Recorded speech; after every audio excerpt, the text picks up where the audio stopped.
choir, no? So, atong kanta nga Simeon ya, medyo aman lang to. Kasi ang last year pa na yung kanta, no? So anyway, December na gid man, so Merry Christmas sa tanan. At least there is a Lifeway naga-celebrate ya Christmas. Amen? Wala diya sang bakasyon. So, pero ang akong wali, yapon na sa Book of Romans, no? So, this morning, tapos unta ang chapter 8, okay? Nahanungod sa security of the believers, part 3 na ini, no? So, we will be concentrating on chapter 8, verse 31 to 39, okay? But before that, again, would like to request you to please stand, kag ngayon kita sang kaalam sa Ginoo, agud maintindihan ta ang iyagin nga pulong sa sininga aga. Loving Father, salamat ginuogid sa imo paghatag sa amon sa kagyunan, and even Lord nga brown out subong sa kabilugan sang tangob alihis. But thank you Lord sang pag-provide mo sa amon sa generator nga makaayang tanan namon nga kinanglanon sa light and sound and everything, and even live streaming. Kabay Ginoo ikaw gidang mag sustain sini agud Lord nga matapos namon ini service this morning. Kaga pangamoy kita ko Ginoo sa imo nga pagpreparar sa among tigipusoon nga mabato namon liwat ng imo pulong. Thank you for your people nga nagka-listen ning aga, and I'm also praying Lord for those who are listening and watching us through our live streaming. Kung diin man sila nga bahin sa kalibutan subong Ginoo. Salamat sa imo pulong nga maghatag naman sa amon sang assurance sa sining kapanahonan sang uncertainty nga sa diin daw hindi naman sa ligan ng katabo sa among palibot, ang mga kagamo, ang mga sakuna nga nagakatabo, Lord. But thank you for your word and for your promise. Nga gusto gini mo, Lord, ma-secure ang imo mga kanakan. Help us, Lord, give us the power and even the wisdom to understand your word. Let the Holy Spirit be our teacher this morning. Give me the wisdom and the strength to deliver your word. In Jesus' mighty name, amen. Okay? So, ara kita sa chapter 8, verse 31 to 39. Makabig na ito ini a conclusion sang chapter 8. And then maybe next Sunday, kung itugot sa Ginoo ari patadi, then we will be continue to study chapter 9 about the sovereignty of God. So, ma-review na kita, no? Ang ato na learn na sa Book of Romans. So far, we studied about sin. We studied about the doctrine of salvation. We studied about the doctrine of sanctification. And today we'll be finishing the doctrine of security. May duwa pa ka-es nga nabilin nga aton nga pagatunan sa matapos na ito ng Book of Romans about the sovereignty of God and service. So amoy ning anom ka-es nga nagahatag sa aton sang main outline sang sulat ni Apostol Pablo sa mga taga Roma, no? Gintudloan niya kita sang natawag naton kamatuoran na hanungod sa sala. Tanan kita nakasala kag nawad-an sa himaya sa Dios kag kinahanglan naton maluwas, and then gintudlo ni Apostol Pablo that salvation is a gift of God. Ya ina nga dulot sa aton kag makuha lang naton ina paagi lang sa kay Lord Jesus Christ nga aton Savior. Ang importante nga verse dira ang Romans 6:23, the wages of sin is death, but the gift of God is eternal life through Jesus Christ our Lord. And then the next step nga gitudlo ni Apostol Pablo diri sa Book of Romans is our sanctification. Nya kung nabato na nato ng Ginoo bilang aton personal ang manuluwas, ang plano sa Ginoo sa kabuhi ta, nya gamiton niya kita. So the word sanctification ato na naton ini, it means we have to be separated from the system of this world. Kag tingwaan naton by the grace of God nga mabayaan naton ang mga sala, kag ma-sanctify naton o kon separar naton kaugalingon for the master's use. And then ang ikapat dira nga gitunanta mo nahanungod sa seguridad. Security is a very important doctrine sa mga believers, no? Kay sa mga simbahan nga way nagatudlo sini sa bagay so far, jutay lang gid nga mga tumulo ang naga-believe sa eternal security. Kag jutay lang mga simbahan nga nagatudlo sina para sa iba niya madula ang imo kaluwasan, no? Kag sa aton nagatuo kita nga ang kaluwasan na ginatag sa Ginoo secured. Kag amo nang naton sa chapter 8, and I would like to encourage you to read back the Book of Romans chapter 8 kay dira gid explain ni Apostol Pablo ang nahanungod sa seguridad.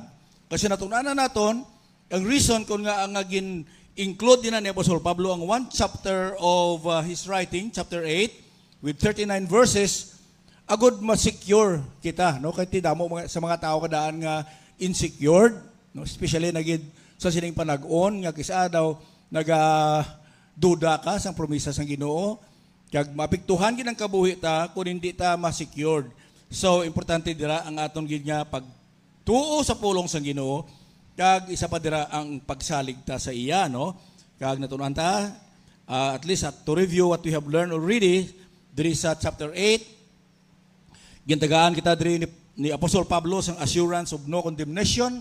Buat malon, hindi na kita pagkondinahon kung nara kita kay Kristo Jesus, hindi na ikaw pag-ihaboy sa impyerno. So isa ina kadako nga kasiguraduhan, no, sang atong kaluwasan that once we are in Christ, we will no longer be condemned. Natunan taman ang assurance of freedom from sin and death. Ang kahilwayan naton gikan sa sala kag sa kamatayon. And the word death there, why lamang ni na-refer sa physical death, kundi na-refer din niya sa aton nga eternal death. Hindi nagikita mahamulag sa aton Ginoo. And then we also learn assurance from the dangers of carnality. Kay bangod amo gid na ang aton problem, no, nga ang kabuhita nagasunod sa aton nga batasan, no, sa influensya sa kalibutan. We live carnal lives. Amo nang gitudloan kita ni Apostol Pablo nga paagi sa pagsalig sa Ginoo, ma-overcome naton, no, ang nga mga balatyagon sa natawag carnality. Then we learn about the assurance of the indwelling Holy Spirit, nga balanga espiritu nagapuyo sa aton kabuhi, no? And then number 5 is an assurance of being an heir of God, no, manunubli kita sa aton Ginoo, hindi lang sa sininga duta nga palanoblion daw isa daw na ikapulo na nimo nga na inherit, no? Whereas ang Ginoo ya gin-explain niya sa aton nga ang iyaya nga ang ato palanublion sa iya is eternal, okay? Then we learn about the assurance of future hope, of glory. Natunan ta na about sa mga pagtilaw sa kabuhita nga kung i-compare ta sa himaya, it's not even worthy, no? Ang mga problema ta subong sa sining kalibutan are not worthy to be compared with the glory that God will be revealing to us. Then number 7, assurance of the help of the Holy Spirit. Amo na gitunanta sa ligad nga semana, ang bulig sa Banal nga Espiritu, especially if we don't know how to pray, then the Holy Spirit will intercede for us, and the assurance of God's perfect plan. Kag I hope nga ini siya nga mga natunanta kung na-remember pa ninyo ini, no? So pwede lang naton reviewon sa Romans chapter 8. Ang isa gid nga naka-strike sa ako niya pangunahuna ang plano sang Ginoo nga perpekto sa kabuhita. That's why hindi kita mag-question kung kisado kagamo sa atong kabuhi. Kaya ang Ginoo kabalo, no, gintunanta ang foreknowledge of God. That's why nga let's repeat, balik ko na to na anay. Sa introduction, Romans chapter 8 verse 29 and 30. Ang siling ni Apostol Pablo, for whom he did foreknow, he also did predestinate to be conformed to the image of his Son, that he might be the firstborn among many brethren. Ang word nga foreknowledge, na-explain ko na last week, importante na kayo para sa aton. Kay ang aton Ginoo, kabalo siya sang future, no? Kag siya lang iya ang may-ara nga ihibalo sa mga hitabo sa palaabuton. Because the word foreknowledge meaning to say, knowledge beforehand. Tekon ang isa ka tao may foreknowledge, masaligan mo gid siya. Kay perfect ang iya mga decision, kag kung sundon mo siya, hindi ka gid ma-fail, no? May amo kita sina nga Dios. Siling ni Apostol Pablo kag ni Peter, nga ang Ginoo may ara nga ihibalo sang nagakatabo sa kalibutan kag sa aton kabuhi, not only in the past, in the present, but even in the future. So amo na nga bisan si Isaiah nagsiling the ways of God are higher than our ways, and the thoughts of God are even higher than our thoughts. Kag bangod sina sang iya nga foreknowledge, kay sa chapter 9 matun-an tayo nang nahanungod sa foreknowledge sang Ginoo, kag ang question kon nga si Jacob ang iya ginpili kag hindi si Esau. Di sa mga reformya, wala na sila ga-question kasi nila pagusto lang Ginoo ya kung sino pilion niya. Sa bagay, ting Ginoo mo kapag gusto giba kung sino pilion niya, but I believe in a reasonable God. Ako personally gatuo ko yang ang aton Ginoo is just, kag kita gani nga tao nga reasonable, how much more ang aton Dios, because we are created in His image, na pattern ang aton kalag, ang aton kabuhi sa iya, sa Ginoo. That's why kung may ginahimo man ang Ginoo, reasonable kayo nga hindi mo siya ma-question, no? Kay bangod kabalo siya what is right and what is wrong, and He knows the future. So, nagasalig kita sa Dios kay kabalo gid sa anong matabo buwas, kay anong matabo pakadto sa eternidad. May amo sila ang aton Ginoo. May nakahibalo siya sang mga matabo even in the future. Kag bangod sina, pwede kita mapredestinar, no? Sa bagay ang word niya predestined, which you can find in the Bible, wala ka sa makita sang application sa predestination para sa kaluwasan sa tao. Buot na balon, wala sang predestinar ang Ginoo sa iya lang nga gusto, nga may magpalangit, kag may magpa-impyerno. Actually, kadamo sa mga theologian, nga may ara sila nga single predestination, may ara man nga double predestination. Ang single predestination niya, yung Ginoo may ginpili nga makato sa langit, ang iba niya, labayan niya lang, no? Buta balon nga, wala yaman ginpili nga pa-impyerno, pero basta wala lang nga ginsapak. Ang double predestination nga kahulugan, nga may ara ang Diyos sa ginpredestinar sa langit, kag may ara mo sa ginpredestinar sa impyerno. Pero ina siya nga statement na hindi mo na makita sa Bible. Because the word predestination, nga namit lang din ni Paul sa Romans 8:29, kag sa Ephesians chapter 1 and verse 4, naghambal ini sang plano sang Ginoo sa mga linuwas, sa iya mga kaanakan. Kaya ang tuyo sang Ginoo, just like in this verse, nga ginpredestinar kita sa Ginoo nga magkonforme, to conform or to be conformed to the image of His Son. So, ang putang balon sa predestination niya, anong gusto sang Ginoo sa iya mga kaanakan? Anong plan sa Ginoo sa kabuhi naton nga mga tumulo?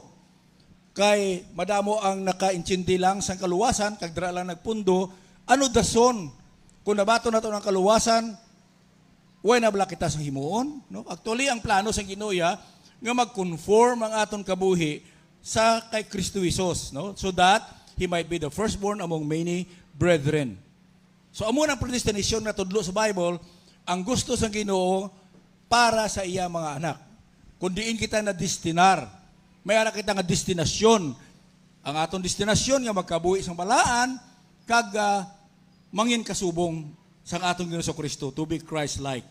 That's why sila niya, moreover, whom He did predestinate, them He also called, and whom He called, He also justified, and whom He justified, them also glorified. I-reviewon ko lang ni kayo isang last week na tudlo ko nino. Number one, ara sa Ginoo, yung characteristic or ang pagka-Diyos niya, may ara siya for knowledge. God knows everything beforehand. So, amo na nga pwede siya predestinate o kung ang iya goal sa kabuhi naton. That's why, nga bangod siya sa iya for knowledge, kabalo siya kung sinong tawag niya, no? And then, after siya, i-justify ya or i-approve and then i-glorify. So, amo ng step, no? Sa aton kabuhi bilang Kristohanon, nga may ekspektar naton nga ginhimo sang Ginoo sa aton. Kabalo siya sa aton nga mangin desisyon, kabalo siya sa aton mga gawi. That's why nga sa akon hindi kita maglakat sa dalanon nga gintuyo sang Ginoo, no? The Holy Spirit is being grieved. Nasubuan ang Ginoo wala man damang siling gani nga kon ang iya nga anak maglisa kay maghimo sa mga sala nga lubagon sa Ginoo ang aton mga ulo, nami tani no? Nami tani ko na muna blang ginambal sa Ginoo, no? Nya ko magpasaway ang iya nga mga anak, lisuon ang iya ulo nga dito na sa likod katubang, no? Ti klaen gro, makita mo damo iguro sa mga tao, sa mga tumulo nga ang liog o gatubang sa likod, no? Dumdum ko sa ilustrasyon to bla sa isa ka tao bla nga nagasakay sa motor. Dason naga kurbata kay naga jacket. Ti kasabad kay nagahangin ang iya kurbata nagabunggo sa iya ulo. So giniwa nagpundo siya kag ginliso iyang iya bayo ang butang kurbata sa likod. Kag ibulis ka man ang iya jacket. Kabunggo siya, pagkabunggo niya, gintabangan sa mga tao. Ang unang nakita sa mga tao, yung iya ulo nagliso unta. Ti kunti bali liog yan, no? Siguro kung amo nang himuon sa Ginoo sa aton ko gada kasalata. Tanan ta guro baliskad ang ulo ta subong, no? Pero ang Ginoo hindi sa amo sina ka matawag naton blang kagrabe gid nga magdisiplina sa aton, no? Bangod nga kisa masling daw ginapabayaan na lang sa Dios. Amo na ginasalaya, sige magyapon because of God's grace, no? Pero ang Dios may gusto gid sa aton kabuhi. Kag kun ang aton kabuhi suno sa ihibalo matinumanon, tawgon niya ta sa pag-alagad sa iya. Galing subo kay damo sa mga tinawag nga nag-alagad nga hindi man amo ang kabuhi, no? And then whatever happens, God will justify and glorify us. So at least mo na ang mensahe kung may mo nabatian, kung nalipatan mo sa nagligad. So we'll go to the conclusion of Romans chapter 8. So sinigaga ang aton iwali, conclusion ini actually sa Romans chapter 8, which is composed of so many questions. Si Apostol Pablo naghatag sa aton sa mga pamangkot. No? Una yung pamangkot, ara sa verse 31, what shall we then say to these things? Matapos siya gin-explain ang kabilugan sa aton natunan hanungod sa mga assurances siya ginhatag, hindi na ta pagkuntin na ron, hindi na kita manginulipon sa sala, hindi na kita dapat magkabuhi sa carnal nga pagpangabuhi, ang bala nga espiritu ginhatag sa aton, ang plano sang Ginoo perfecto. Kasi ni Pablo, ano pagid ang masiling ta sina? So anong masiling naton sa sining mga kamatuoran? Sa sining assurance sa ginhatag sa Ginoo sa aton? Questionon bala naton siya, no? Kay actually katabo pa na sa buhay naton ga question ta kon nga Lord nag-amunihaw, no? I know. Sabi sa nga ako isa ga pamangkot man galing kay bangod sini nga mga natun-an ko, untat ko hindi na ako Lord mag-question na because you know better than I do. How could you question, somebody that knows everything? Di ba? Di paano mo questionon ang Ginoo sa katabo nga wala kaya kabalo siya? So ang himuunta na lang is to trust Him, di ba? What shall we then say to these things? Anong masiling ta sa sining mga kamatuoran siling ni Apostol Pablo? Okay, ang number one niya question, siling ni Apostol Pablo, if God be for us, who can be against us? Kung ang Diyos ara sa aton, kag nag-aapin sa aton, sino ang mabato? No? Sino ang kaaway nga hindi malupig? Kay ara sa imo side ang Ginoo. Amen? So the first truth nga aton dapat hibaluon sa ining kasiguruhan nga nag-promise gid ang Ginoo nga I am with you. Sa bagay ang pulong I am with you kapila na liwaton diri sa Bible, no? Sa ginsugo niya si Joshua nga nagbulo sa kay Moses, kapila ginhambal sa Ginoo kay Joshua nga I will be with you. Be encouraged. In fact, hindi lang nga be encouraged, but be of good courage, no? Hindi lang nga maisog ako, maayo nga pagkaisog. Kaya sila niya, I will never leave you, nor forsake you. So, ina nga mga promise ng Ginoo, ginhambal niya sa aton. So, anong masiling ta sina? If God be for us, who can be against us? I know, madamo kita sang enemy. Madamo kita sa mga battle nga gina-fight, no? That's why nga, ginatawag ko na siya nga, assurance of victory.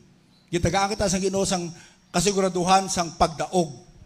He assured us, that's why, medyo sala ni English ko tani, the battles belong to the Lord, no? Kaya sa bagay, permita na mabatian, no? Battles belongs pa. But anyway, hindi ko man ma-correct di. So, correctin nyo lang na, our battle belongs to the Lord or our battles belong to the Lord. Damo na battles di ba? That's why nami guro our battles gid. Kay sino sa ato nang wala naga-battle? Maybe why ta guro kontra nga mga terorista, pero every day we battle with many things. We battle with our health, So we battle with our business, battle man ta, no? We battle with other people. So, may mga ginaaway kita every day. Nga as if nga daw hindi ta ma-pierde. Nga daw ka-pierde kita. But sila ni Pablo, kung ang Diyos upod mo, sino ang mabato? Sabi, no? If God be for us, who can be against us? And even though nga may ara na mo against sa imo, but God assures us of victory. May pagdaog. That's why siguro parang dumunta, nga ang Kristohanon nga matutuo diya, even though panglantaw sa iban daw failure, pero we are not failures. Sa bakit mo man na paglantaw nila sa aton Ginoo, di ba? Damo kasang comment nga mabasa sa social media nga si Lord Jesus Christ is a failure. He's a failure, bangod na perdi siya, kag nalansang siya sa cross. So para sa ila, nga ang pagka-crucify kay Christ was His defeat. Pero kita nakaintindi nga ang kamatayon ni Kristo sa cross is a victory for us. Amen? Isa kapag daog, tuod man, kung ang Diyos apin sa imo, wala na gid bang isang kaaway nga makaperdi sa imo. Siguro sa kabataan pa ta, sa bata pa ta, hindi bla mo na permi, labi na kung tatay mo, dako bla, kag ibuli ka sa eskwelahan, tawagon mo tatay mo, mabato ka diyaw. Bangod ara ang confidence mo sa tatay mo, kay kabalo ka nga tatay mo dako, pero kung siyempre kung iwang tatay mo, hindi na lang, ipos ka na lang, no? So, ang aton nga pagtuo, nga pagsalig, madula man na kung aton maintindihan nga aton Diyos siya dako. So, una na nga pamangkot, ang inansira ni Pablo, of course, if God be for us, who can be against us? The second question is found in Romans chapter 8, verse 32. He that spared not his own son, but delivered him up for us all, how shall he not with him also freely give us all things? Basahon taliwat ina nga assurance. Aktuala ginatawag ko na assurance of provisions. Siling ni Paul, siya nga wala gani naghilway sa iya anak, si Lord Jesus Christ, kundi gintugyan siya sa aton agud mamatay. Kung nahatag niya iya bugto nga anak, hindi ayahan paghatag ang iban. You analyze this assurance.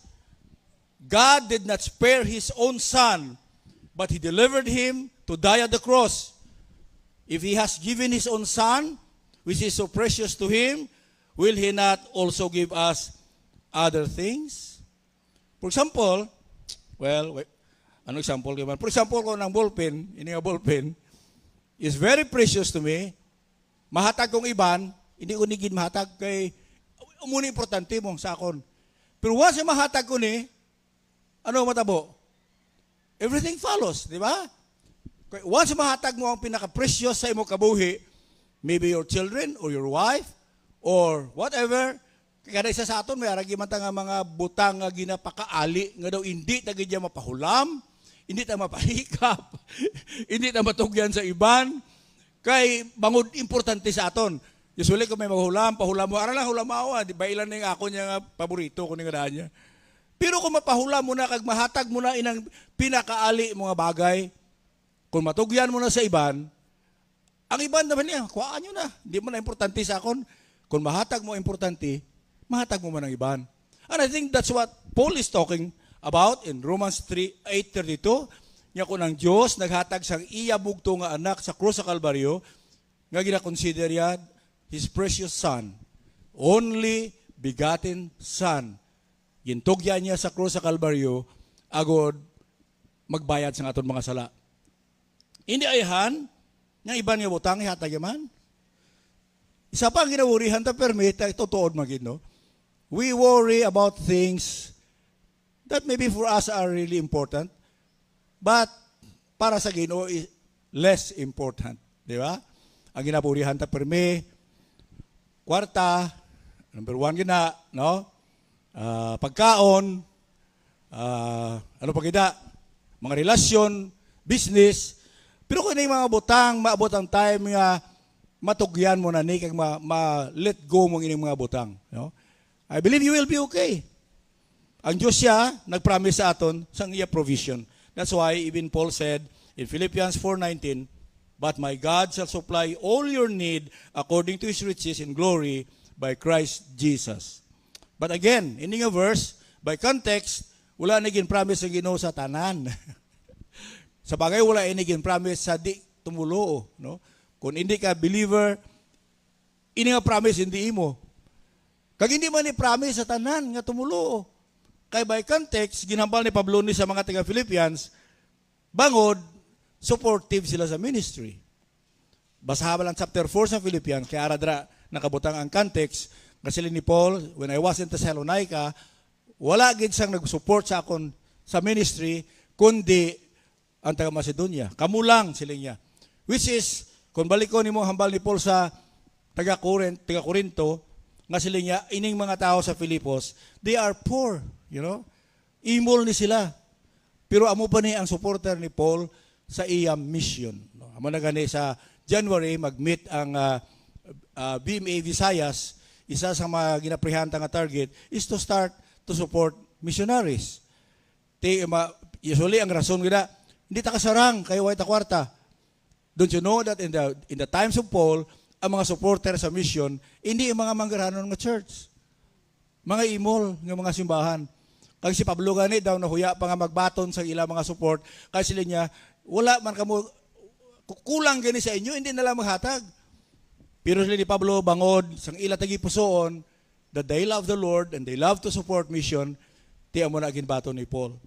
So, ini nga promise, sa provision, yun promise ang Ginoo sa iya, mga matutom nga kaanakan. So, kung mag-abot ang time nga may mga kinawadon ta, trust God. Amen? Saligan natin siya. Kaya sa bagay, ang mga problem sa kabuhi ta, nga ginapalibugan ta, for example, nagapalibog tabi buwas. Kaya usually, huwag ka magkapalibog sang gapon. Sino sa inyo ang kapalibog nga, kapalibog ka daw, kaya sang gapon, huwag ka kwarta mo. Wala ka gambal sina. Usually, ang palibugan mo, ang next day. You don't even worry about the present. Are you worrying about your present now? Wala. You worry about tonight, or maybe about tomorrow. Pero pila na ka tomorrow, ginurihan mo, huwag ka man maano. Diba? You remember last week, you worried about Monday. Domingo naman subong. Galing aragi na sa aton, pero we always worry about the things nga, why pa sa aton kamot. And God, how many times has assured us, I will provide for you. Medyo ka pati ang mata sina, pero daw tunga lang. Daw haplam daw. Yes Lord, amen. Pero mag-abot ang time nga ka sa ital-ital, mabalik na sa imo. But God assures us of our provision. The third question is found in Romans 8:33. Who shall lay anything to the charge of God's elect? It is God that justifieth. Sino ang mag-akusar sa mga pinili sang Diyos? Kaya the word charge, God's elect are the believers. Kita na. Nagkatuo mo kita sina. Nga kunara ka kay Kristo Jesus, pinili ka gid. Amen? Tiyan mo na sa Reformia, hindi ganun na sila kasabat kung pinili ka gidayhan. Kita yung sabat, pinili ta kay ara ta kay Kristo Jesus. Kaya munang klaro sa book of Ephesians, we are chosen in Christ. So kung ginbaton mo si Kristo Jesus, level person mo luwas, you are actually an elect of God. Si Apostol Pedro nag-address na pirmi sa mga tumuluo. Sa 1 Peter ginhambal niya na ang mga elect nga nag-scatter abroad. So na-refer na sa mga tao nga nagbaton kay Kristo nga ilang manluluwas. Pero sila ni Pablo dire, sino ang maakusar sa mga anak sang Diyos? Kay siya ang naga-justify. Okay? So there is an assurance of justification. Sa bagay na tudlo ko na siya nagligad ang hanungod sa duwa ka klase justification. There are two kinds of justification. Justification sa aton nga salvation, kag justification sa aton pag-alagad sa Diyos. Ang word nga justify dire is actually the word acquit. Nablang kung akusar ka, i-acquit ka sa korte, kahit siyempre kita nga mga tumuloo. Pero may man tagi na akusar mo. Asubong nga rin presently, may akusasyon pa gani ko. No?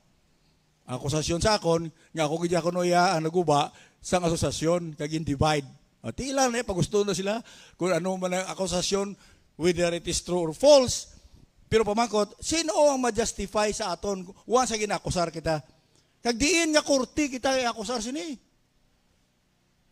Ang Ginoo ya, may kurti nga iya, kaya ang promise niya, as long nga matutom kita sa iya, ka magsalig sa iya, He will always acquit us of all this accusation. So kung mayroon ka man accusation, luwas sabi no, kung may crime gid maka nga na-commit, bayran mo gid man na, no? Kung may kinawat ka, kung may pinatay ka, o kung may himuan ka malain, nga isa ikaw katumulo, it means bayaran mo gid na. Pero ang mga false accusation, actually, ang Ginoo lang ang bahala sina. So this is one of the things that gives me makabig natin encouragement ng Word of God, so that kung sino man niyang nagakusar sa mga anak sang Diyos, may Ginoo kita nga maga-justify sa aton. Okay? That's why sila diri sa chapter 8 verse 30, and whom He called, them He also justified. Hindi kita pagpabayaan sa Ginoo, kay importante sining kalibutan ang atong kabuhi. Kay kung siyempre kung may nahimo ka nga malaot, no? Kag mangin matuod ang akusasyon sa imo, hindi kita mangin effective. Hindi kita pag i-bless ang Ginoo. Paano ang Ginoo mag-bless sa aton kung may mga sala kita nga nahimo? So kung ang tao man lang ang nag-akusar, let them do it. Di ba? Because we have a God that justifies. And then the fourth is, who is He that condemneth? It is Christ that died, yea rather that is risen again, who is even at the right hand of God, who also maketh intercession for us. Sino ang magakondenar sa mga tumuloo? Kay si Kristo gani namatay sa aton, nabanhaw, kag ato siya subong lingkod sa tuo nga kamot sang Dios, kag naga-intercede, niga patunga sa aton. Kag inang intercession obra ina actually sang pare, no? Amo ang work sang priest nga mag-intercede ka para sa iban. Si Christ ang ginhambal sa Book of Hebrews, nga amo siyang aton nga priest forever, and He will always be in God's throne to protect us. Hindi na kita pagkondinahon. That's why there is an assurance, ginluwat rin ni Paul, that there is no condemnation. There is therefore now no condemnation to them which are in Christ Jesus. Amoy na mga assurances. Kang last dirang assurance, makita mo sa Romans 8:35. Who shall separate us from the love of Christ? Ti ano ang magaseparar sa aton sa gugma ni Kristo Jesus? Apa makot? Sino ang magakakas ang aton relasyon sa Dios?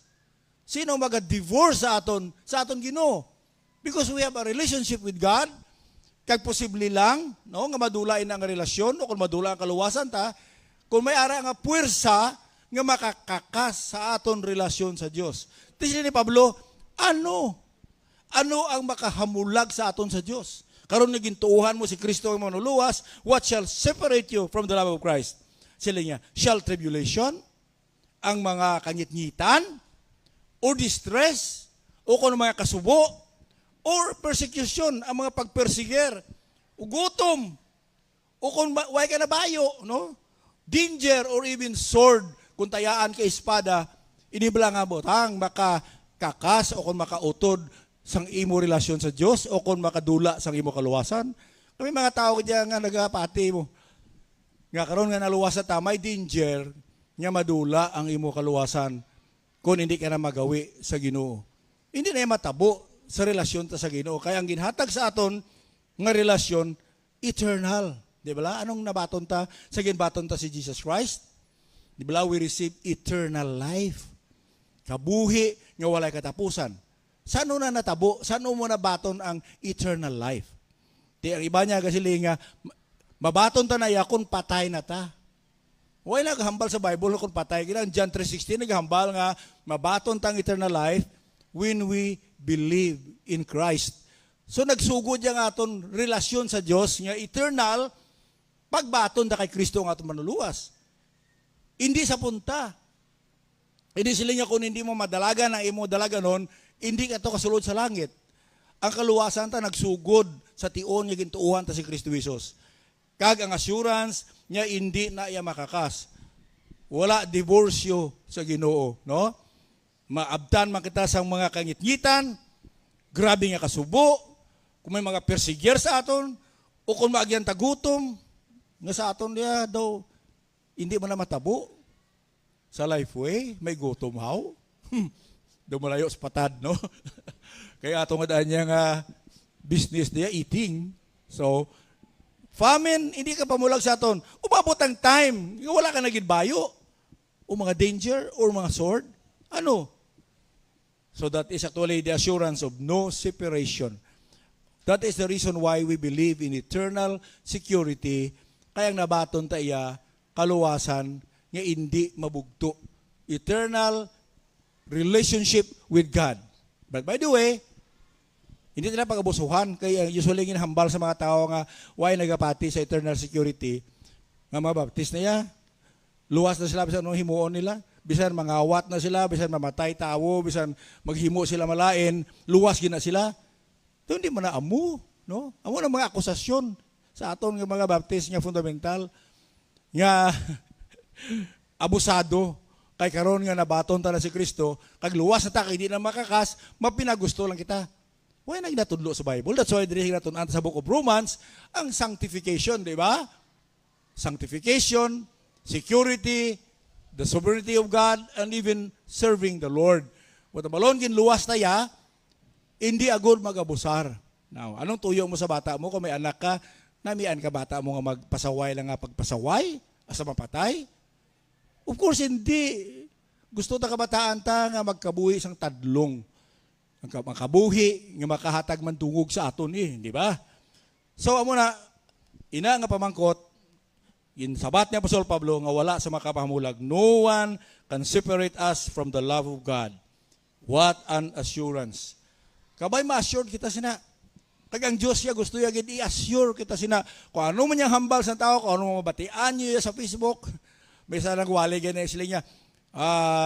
Kaya John 3:16 lang doon napatihan ta, that whosoever believes in Him.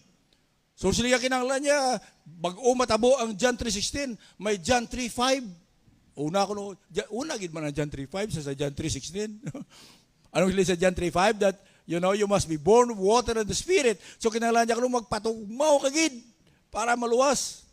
Kag magkabuhi tadlong. Kay kung hindi, madula na ang imo kaluwasan. Kaya mo na yung mga teaching.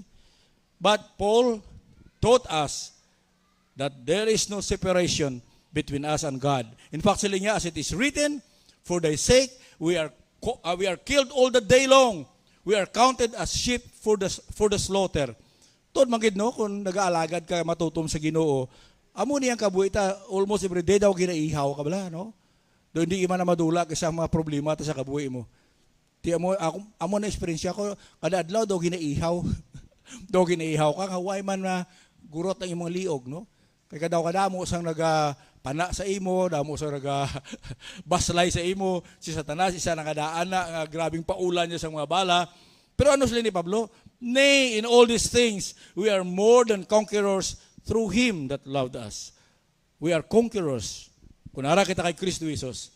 That's why, ang last na rin nga conclusion ng Apostle Pablo, verse 38 and 39, this is a very strong word from the Apostle Paul.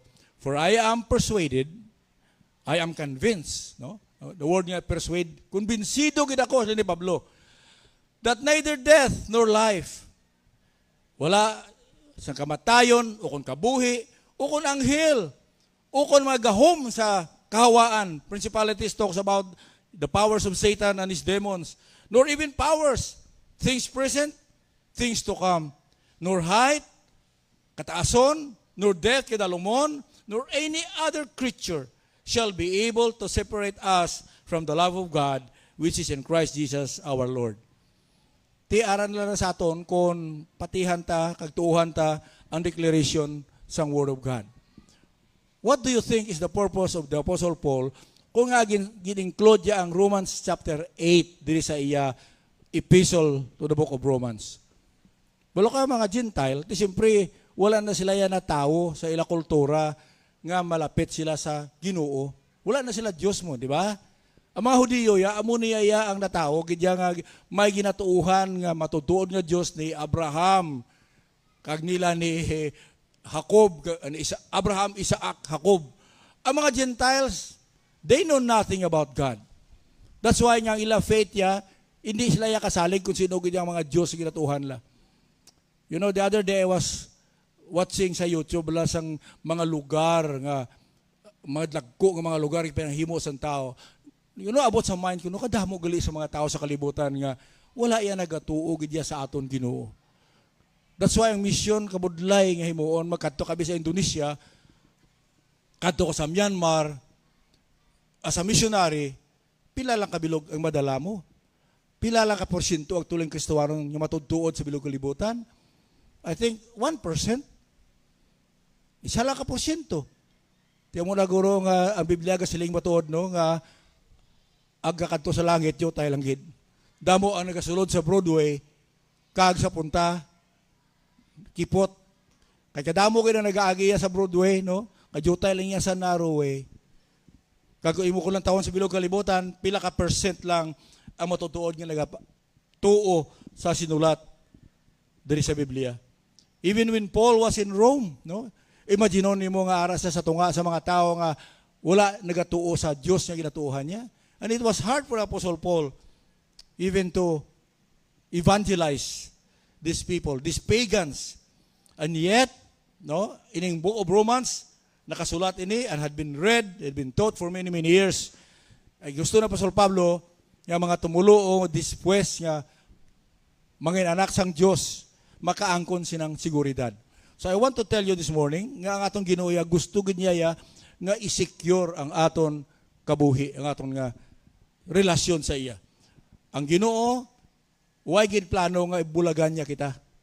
Ang iya plano ya, nga maing kaupod ta siya for all eternity. That's why wala sa bisan anuman nga butang sa ning kalibutan nga makasiparar sa aton sa iya. That's why, bago kita magito sa chapter 9, I hope nga maintindihan ta ang assurance sa ginatag sa Ginoo diri sa chapter 8. Pero pila ka tawo ang nagapati siya na, and even people who declare themselves Christians, why gani nagapati sila tawag naton eternal security? You know, kung hindi ka magpati sila tawag nga eternal security, you are doubting God.